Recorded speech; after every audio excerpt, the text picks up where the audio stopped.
మన ప్రభువును రక్షకుడునైన యేసుక్రీస్తు నామములో అందరికీ దేవుని దీవెనలు మెండుగా కలుగునుగాక. పరిశుద్ధ గ్రంథమైన బైబిల్లో నుండి సమూయేలు 2వ గ్రంథం 23వ అధ్యాయం 2-3 వాక్య భాగాలు. ఆ వాక్య భాగాల్లో వ్రాయబడిన మాట, మనుషులను ఏలు ఒకడు పుట్టును. ఇక్కడ దావీదు ప్రవచనమెత్తి దేవుని ఆత్మతో నింపబడి యేసు ప్రభు పుట్టడానికి ముందుగానే కొన్ని వేల సంవత్సరాల కిందట ఈ ప్రవచనం చెప్పినట్లు లేఖనంలో మనం చూస్తున్నాం. ఈ చోట యేసయ్య గురించి దావీదు ఆత్మపూర్ణుడై ప్రవచించిన ప్రవచనం ఏంటంటే, మనుషులను ఏలు ఒకడు పుట్టును. మన దేవుడు ఎవరంటే రాజులకు రాజు, మనుషులను ఏలువాడు, రాజు వలె రాజరికం చేయువాడు. భూలోకమందు పరలోకమందు సమస్తములో ఆయన తన అధికారంతో ఏలుచున్నాడు. అందుకే యేసు ప్రభు పుట్టక మునుపే ఆయన పరలోకములో నుంచి ఈ భూలోకానికి వచ్చాడు, పరలోకంలో ఏలుబడి చేస్తూ. అందుకే ఈ భూలోకంలో పుట్టక మునుపే దావీదు ద్వారా దేవుడు ప్రవచనాన్ని చెప్పించారు, మనుషులను ఏలు ఒకడు పుట్టును అని. ఇప్పుడు పుట్టిన తర్వాత యేసుప్రభు మనిషిగా ఈ భూలోకంలో పుట్టిన తర్వాత తూర్పు దేశపు జ్ఞానులు వచ్చి ఏమని అడిగారు? మత్తయి సువార్త 2వ అధ్యాయం 2వ వాక్యంలో, యూదులకు రాజుగా పుట్టినవాడు ఎక్కడ అని తూర్పు దేశపు జ్ఞానులు వచ్చి ఆ దేశాన్ని పరిపాలించే రాజును అడిగినట్లు లేఖనములో మనం చూస్తున్నాం. యేసయ్య పుట్టిన తర్వాత కూడా అందరూ రాజు రాజు అని పిలుస్తూ తూర్పు దేశపు జ్ఞానులు వెళ్ళి ఆయన నక్షత్రమును చూచి ఆయన నక్షత్రాన్ని వెంబడించి యేసు ప్రభు ఉన్న చోటికి ఆ నక్షత్రాన్ని చూచి వచ్చి యేసు ప్రభుని అక్కడ వాళ్ళు బాలుడుగా చూడలేదు, రాజుగా చూశారు. అందుకే వాళ్ళ వయసులో పెద్దవాళ్ళైనా చాలా జ్ఞానవంతులైనా యేసు ప్రభు ఎదుట సాగిలపడి నమస్కరించి ఒక రాజును ఎలా గణపరుస్తారో అలా గణపరిచారు. వాస్తవానికి అప్పుడు ఆయన బాలుడుగానే ఉన్న తూర్పు దేశపు జ్ఞానులు బాలుడుగా చూడలేదు, యేసు ప్రభుని రాజుగానే చూసి కానుకలు అర్పించి ఆయనకు సాగిలపడి నమస్కరించి ఆరాధించారు. ఇంకా బైబిల్లో లూకాసు వార్త 1వ అధ్యాయం 33వ వాక్యంలో, ఆయన యాకోబు వంశస్థులను యుగయుగములు ఏలును, ఆయన రాజ్యము అంతము లేనిదై ఉండేనని దేవదూత ద్వారా దేవుడు చెప్పించారు. వాక్యం వింటున్న దేవుని ప్రజలారా, ఈరోజు ఒక సేవకుడిగా నేను మీతో చెప్తున్న మాట, మన దేవుడు రాజు, మనుషులను ఏలువాడు. రాజు అంటేనే అధికారం చేసేవాడు, ఏలువాడు. ఈ 3 రెఫరెన్సుల్లో ఆయన పుట్టక మునుపే దావీదు ద్వారా ప్రవచనాన్ని చెప్పించారు, మనుషులను ఏలు ఒకడు పుట్టును. పుట్టిన తర్వాత తూర్పు దేశపు జ్ఞానులు వచ్చి చెప్తున్నారు, యూదులకు రాజుగా పుట్టినవాడు యేసయ్యని ఆరాధించారు. ఇంకా ఈ చోట లూకాసు వార్తలో రాయబడి ఉంది, ఆయన రాజ్యానికి అంతము లేదు, యుగయుగములు యాకోబు వంశస్థులను ఏలువాడు. ఈ రోజున ఈ వర్తమానం వింటున్న నీవు నేను యేసయ్య ద్వారా ఏలబడాలి. యేసయ్య ద్వారా ఆయన అధికారములో మనమందరం పరిపాలించబడాలి. ఆయన మనుషులను ఏలువాడు, యుగయుగములో ఏలువాడు. ఆయన రాజ్యమునకు అంతము లేదు. అందుకే రారాజుగా యేసయ్య పుట్టాడు. ఆయన పుట్టక మునిపే ప్రవచనం రాజు అని, ఏలతాడని. పుట్టిన తర్వాత ఆయన రాజు అని పిలిచారు. చనిపోయేటప్పుడు యూదులకు రాజని శిలువ పైన ఆయన గురించి ఒక వాక్యాన్ని రాసి ఈయన యూదులకు రాజని పెట్టారు. ఆయన జీవించినంత కాలం కూడా మధ్యలో ఇశ్రాయేలీ రాజు స్తుతించబడును గాకని ప్రజలందరూ స్తుతించారు. ప్రపంచంలో పరలోకములో భూలోకములో పలుచోట్ల యేసయ్య రాజుగానే పిలువబడ్డారు, ఆరాధించబడ్డారు. రాజుగానే జీవించాడు, రాజుగానే చనిపోయి తిరిగి లేచి పరలోకపు సింహాసనం అందు కూర్చొని ఉన్నారు. మత్తయి సువార్త 28వ అధ్యాయం 18వ వాక్యములో, పరలోకమందును భూమి యందును సర్వాధికారములు యేసయ్యకి ఇవ్వబడ్డాయి. పరలోకములో యేసయ్యకి అధికారం, ఈ భూలోకమందు యేసయ్యకి అధికారం. సర్వాధికారి ఆయన, రాజులకు రాజు. తిమోతి 1వ పత్రిక 6వ అధ్యాయం 15వ వాక్యములో, శ్రీమంతుడును సర్వాధిపతియో, చాలా మాటలు రాయబడాయి అక్కడ. ప్రభువులకు ప్రభు, రాజులకు రాజు. ఆయన రాజ్యం అంతము లేనిది. ఈరోజు నీ వాక్య భాగాలన్నీ వింటున్న నీవు నేను మనం అందరం రారాజైన యేసయ్య అధికారంలో ఉండాలి. యేసయ్య ద్వారా ఏలబడాలి. యేసయ్య ఆధిపత్యంలో ఉండాలి. అపొస్తలుల కార్యములు 26వ అధ్యాయం 18వ వాక్యంలో దైవజనుడైన పౌలుతో దేవుడు అంటాడు, నేను సేవ కొరకు ఎందుకు ఎన్నుకున్నానంటే, మనుషులు చాలామంది, ఆ వాక్యముల మధ్యలో రాయబడి ఉంది, సాతాను అధికారములో నుండి యేసయ్య వైపుకు తిప్పడానికే నిన్ను సేవ కొరకు ఎన్నుకున్న, సాక్షిగా నిలబెట్టాను. వాక్యం వింటున్న దేవుని ప్రజలారా, ఆ వాక్యాన్ని బట్టి మనం ఆలోచన చేస్తే చాలామంది సాతాను అధికారంలో ఉంటున్నారు. సాతాను ద్వారా ఏలబడుతున్నారు. సాతాను ఏం చెప్తే చేస్తున్నారు. తినమంటే తినడం, త్రాగమంటే త్రాగడం, విచ్చలవిడిగా తిరగడం. ఈ రోజున చాలామంది యవనస్తులు, భార్యాభర్తలు, పెద్దవాళ్ళు, చిన్నలు సాతాను చేతిలో బందీలుగా సాతాను చేత అధికారంలో ఏలబడుతున్నారు. అందుకే అపవిత్రమైన అలవాట్లు, అక్రమ సంబంధాలు, అపవిత్రమైన జీవితం లోకంలో చాలామందిని చూస్తున్నాం. ఎందుకు వీళ్ళు ఇలా చెడిపోతున్నారు అని ఆలోచన చేస్తే, సాతాను చేతిలో ఉండి, సాతాను అధికారంలో ఉండి, సాతాను గాడు కూర్చోమంటే కూర్చోవడం, లేవమంటే లేవడం, తినమంటే తినడం, ఎక్కడికి వెళ్ళమంటే అక్కడికి వెళ్ళడం, వయసుకు మించిన పనులు చేయడం, జంతువు కంటే హీనంగా ప్రవర్తించడం, అక్రమ సంబంధాలు గెలిపోవడం సాతాను పని. సాతాను అధికారంలో, సాతాను చేసేది ఒక్కటే, వాడి అధికారంలో ప్రజలను చెడగొట్టడం. యేసయ్య అధికారంలో ఒక వ్యక్తి ఉంటే చెడిపోడు, పాడవాడు. యేసయ్య అధికారంలో ఎవరిని పాడవడానికి ఒప్పుకోనివాడు ఆయన, వెళ్ళనివాడు ఆయన. యేసయ్య అధికారంలో ఉండే ప్రజలు వేరుగా ఉంటారు, సాతాను అధికారంలో ఉండే ప్రజలు వేరుగా ఉంటారు. వాక్యం వింటున్న దేవుని ప్రజలారా, సేవకులుగా మేమైనా, విశ్వాసులుగా మీరైనా, దేవుని బిడ్డలుగా మనం అందరం సాతాను అధికారంలో ఉన్నవారిని యేసు వైపునకు త్రిప్పుదుముగాక, యేసయ్యలోనికి తీసుకొచ్చుదుముగాక. చాలామంది సాతాను చేతిలో బందీలైపోయారు. వారి మెడల మీద సాతాను కాడి ఎత్తబడింది. చివరికి వాళ్ళ జీవితం సాతానికి బానిస అయిపోయి, చెడగొట్టుకొని పాడైపోయి చాలామంది నశించిపోయి నాశనం అవుతున్నారు. ఈ వాక్యం ద్వారా మనం అందరం కోరుకుందాం, సాతాను అధికారంలో ఉన్న వారిని యేసయ్య అధికారంలోనికి నడిపించుదుముగాక. దేవుడు అనేకులను రక్షించునుగాక. ఇంకా రోమాపత్రిక 5వ అధ్యాయం 21వ వాక్యంలో పాపం ఏలుబడి చేస్తుంది అనేకుల్ని. పాపం ఏలుతుంది, పాపపు అధికారంలో ఉంటున్నారు. ఈ రెండు రెఫరెన్స్లో సాతాను అధికారం, పాపపు అధికారం, పాపములో ఏలబడుచు మనుషుల జీవితాలు పాడవుతున్నాయి. ఇదిగో వాక్యం ఉంటున్నటువంటి మనం అందరం పాపము చేత ఏలబడక, సాతాను అధికారంలో ఏలబడకుండా మనుషులను ఏలే ఒకడు పుట్టాడు. 2025 సంవత్సరాల కిందటే ఆయన పుట్టి మన కొరకు తన రక్తాన్ని కార్చి చనిపోయి 3వ దినమున తిరిగి లేచి ఇప్పుడు పరలోకమందు, భూలోకమందు సర్వాధికారులు ఇవ్వబడ్డాయి. ఆయన ఏలుబడిలో ఉండి యేసయ్య ద్వారా ఏలబడదాం. యేసయ్య ద్వారా మనం అందరం ఆయన అధికారంలో, ఆధిపత్యంలో దీవించబడదాం. సాతాను అధికారంలో ఉండకూడదు, పాపపు అధికారంలో ఉండకూడదు. ప్రపంచంలో కోట్ల మంది ప్రజలను యేసయ్య ద్వారా రక్షించబడి యేసయ్య అధికారంలోకి మనం అందరం తీసుకొద్దుముగాక. బైబిల్లో గమనిస్తే యేసయ్య అధికారానికి మనుషులు ఒప్పుకోవాలి. సామెతల గ్రంథం 3వ అధ్యాయం 6వ వాక్యంలో యేసయ్య అధికారానికి ఒప్పుకోవాలి. మన ప్రవర్తన అంతటి మీద యేసయ్య అధికారానికి ఒప్పుకోవాలి. అలా ఎవరైతే ఒప్పుకుంటారో వాళ్ళనే యేసయ్య ఏలుతాడు. బలవంతమేం అవసరంలా.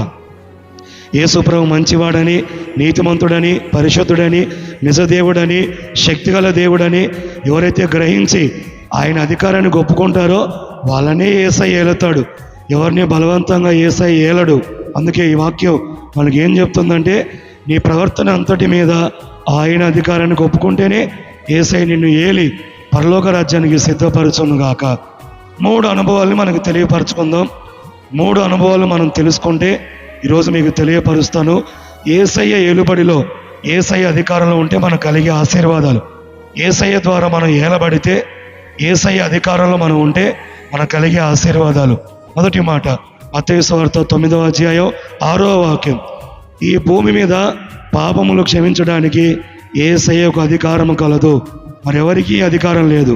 ఈ మాటలో ఉన్న అర్థం, యేసయ్య అధికారంలోకి నువ్వు వస్తే నీ పాపములన్నీ క్షమించబడి పరిశుద్ధుడిగా మారుస్తాడు. మరి ఎవరి అధికారంలో పాపాలు క్షమించడానికి లేదు. యేసుప్రభు అధికారంలోనే ఈ భూమి మీద మనుషుల పాపములు క్షమించే అధికారం యేసయ్య అధికారంలోనే ఉన్నది. ఈ రోజున ప్రపంచం మానవాళి యేసుప్రభు దగ్గరకు వచ్చి పాపాలు ఒప్పుకొని విడిచిపెడితే యేసుప్రభు అధికారంలో మనుషుల పాపాలు క్షమించబడి పరిశుద్ధులగుదురుగాక. ప్రపంచంలో ఎంతోమంది పుట్టారు, చనిపోయారు. ఎవరి అధికారంలో ఎంతోమంది చక్రవర్తులు ఏరారు, ఎంతోమంది రాజులు ఏలారు, ఎంతోమంది ప్రపంచ ప్రఖ్యాతిగాంచిన వాళ్ళు పుట్టారు, చనిపోయారు, ఏలుబడి చేసి చనిపోయారు. ఎవరు పాపాలు క్షమించే అధికారం లేదు. ఎవరి అధికారంలో మనుషుల పాపములకు క్షమాపణ కలగలేదు. ఒకే ఒక్కడు, ఆయన పేరు నజరేయుడైన యేసు. శకపురుషుడు, కాలాన్ని రెండుగా విభజించినవాడు, క్రీస్తు పూర్వమని క్రీస్తు శకమని ప్రపంచమునకు నాంది పలికినవాడు, గొప్ప దేవుడు, పవిత్ర కన్యక గర్భమున పుట్టినవాడు, మనుషుల పాపము కొరకు బలియాగమైన దేవుడు, చెప్పినట్లే 3వ దినమున తిరిగి లేచినవాడు, ఇప్పుడు భూలోకాన్ని పరలోకాన్ని ఏలుచున్నవాడు. ఆయన అధికారంలో మనుషుల పాపములకు క్షమాపణ కలిగి పరిశుద్ధులమవుతాం. ఇక ప్రపంచంలో ఎవరి అధికారంలో ఈ పాప క్షమాపణ కలగలేదు. దీన్ని గుర్తించాలి. మత్తయి సువార్త 1వ అధ్యాయం 21వ వాక్యంలో యేసు ప్రభు పాపముల నుంచి ప్రజలను రక్షించడానికి వచ్చాడు. ఆయన రక్షకుడు. 119వ కీర్తన 133వ వాక్యంలో పాపముల ద్వారా ఏలబడకూడదు. అందుకే అక్కడ భక్తుడు అంటాడు, దేవా నాలో పాపములు ఏలకుండా నన్ను రక్షించండి అయ్యా. 19వ కీర్తన 13వ వాక్యంలో దురభిమాన పాపంలో పడిపోయి వాటి ద్వారా ఏలబడకూడదు, నన్ను రక్షించండి అయ్యా. పాపములో నుంచి రక్షించేవాడు ఆయన. దావీదును రక్షించాడు, సౌలును పౌలుగా మార్చి రక్షించాడు. ఇంకా బైబిల్ చరిత్రలో ఎంతోమంది, ఈ భూప్రపంచంలో కోట్ల మందిని త్రాగుడి నుంచి విడిపించి రక్షించి పరిశుద్ధులను చేశాడు. అపవిత్రులను రక్షించి పరిశుద్ధులను చేశాడు, క్షమించి. ఈరోజున ఎంతోమంది సాక్ష్యాలు చెప్తారు, ఒకప్పుడు మేము ఇలా ఉండేవాళ్ళం, లోకములో పాపములో అపవిత్రతలో, ఇప్పుడు తెల్లబట్లు ధరించి పరిశుద్ధంగా బ్రతుకుతూ వాక్యాన్ని చేతబట్టి మానవత్వంతో ప్రజలకు మాదిరికరంగా బ్రతుకుతూ పరిశుద్ధులమయ్యాం. కారణం యేసయ్య అధికారంలో మా పాపాలు క్షమించబడ్డాయి. ప్రపంచ మానవాళి లక్షల కోట్ల మంది ప్రజలు యేసయ్య ద్వారా పాపాలు క్షమించబడి పరిశుద్ధులవుతురుగాక. ఒక సౌలు పౌలుగా ఎలా మార్చబడ్డాడో, ఒక దావీదు దేవునికి ప్రియుడిగా ఇష్టడుగా పాపాలు క్షమించబడి పరిశుద్ధుడు ఎలా అయ్యాడో, యేసయ్య ద్వారా మనం యేసయ్య అధికారంలోకి వస్తే మన పాపాలు ఒప్పుకొని విడిచిపెడితే పరిశుద్ధులం అవుతాముగాక, పాపాలు క్షమించబడునుగాక. రెండవ మాట గమనిస్తే యేసయ్య అధికారంలో మత్తయి సువార్త 10వ అధ్యాయం 1వ వాక్యం, 12 మంది శిష్యులను పిలిచి రోగాల మీద దయ్యపు శక్తుల మీద వాళ్ళకి అధికారం ఇచ్చి యేసయ్య వారిని అనేక గ్రామాలకు పంపాడు శిష్యులను. మార్కు సువార్త 1:27లో అందరూ చెప్పుకుంటున్నారు, ఈయనకు దయ్యముల మీద ఇంత అధికారం ఉంది, ఈయన ఆజ్ఞాపించగానే యేసయ్య దయ్యాలన్నీ వెళ్ళిపోతున్నాయి, అధికారంతో దయ్యములను గద్దించగానే వెళ్ళిపోతున్నాయి. రెండవదిగా యేసయ్య అధికారంలో రోగాలు దయ్యాలు తొలగిపోవునుగాక. యేసయ్య అధికారములో సమస్త రోగాల మీద దయ్యాల మీద ఓ గొప్ప విడుదల. ప్రపంచంలో యేసు ప్రభు సశరీరుడిగా పుట్టి ఎన్నో అద్భుతాలు చేశాడు. సేవకులు కూడా ఇద్దరిద్దరుగా పంపి అధికారం ఇచ్చాడు. ప్రార్థన చేస్తుండగానే రోగాలు తొలగిపోతున్నాయి, దయ్యాలు తొలగిపోతున్నాయి. యేసయ్య నామం ఉచ్చరించగానే అనేకులలో రోగ వ్యాధి బాధలు తొలగిపోతున్నాయి. లూకాసు వార్త 4వ అధ్యాయం 38-39 వాక్య భాగాల్లో సీమోను వాళ్ళ అత్తగారు తీవ్రమైన జ్వరంతో బాధపడుతుంటే యేసుప్రభు అక్కడికి వెళ్ళి గద్దించాడు. భయంకరమైనటువంటి జ్వరంతో బాధపడుతున్న సీమోను అత్తను చూసి, జ్వరమా ఈమెను విడిచిపెట్టి వెళ్ళిపో అని గద్దించగానే వెంటనే విడిచిపెట్టి వెళ్ళిపోయింది జ్వరం. యేసయ్యకి రోగాల మీద అధికారం, దయ్యపు శక్తుల మీద అధికారం. ఆయన గాయాల్లో స్వస్థత ఉంది. ప్రపంచంలో ఏ హాస్పిటల్కైనా వెళ్ళు, ఎన్నో రోగాలు ఎన్నో సమస్యలు, డాక్టర్లు ఒకటే చెప్తారు, మేము ఒక ప్రయత్నం చేస్తాం, మానవ ప్రయత్నం, పైనున్న దేవుని దయ. ఎన్ని ట్యాబ్లెట్లు తిన్నా, ఎన్ని ఇంజక్షన్లు వేయించుకున్నా, ఎన్ని హాస్పిటల్ చుట్టూ తిరిగినా దేవుడు కాపాడేవాడు, దేవుడు ఆయుష్నిచ్చేవాడు, దేవుడు స్వస్థపరిచేవాడు.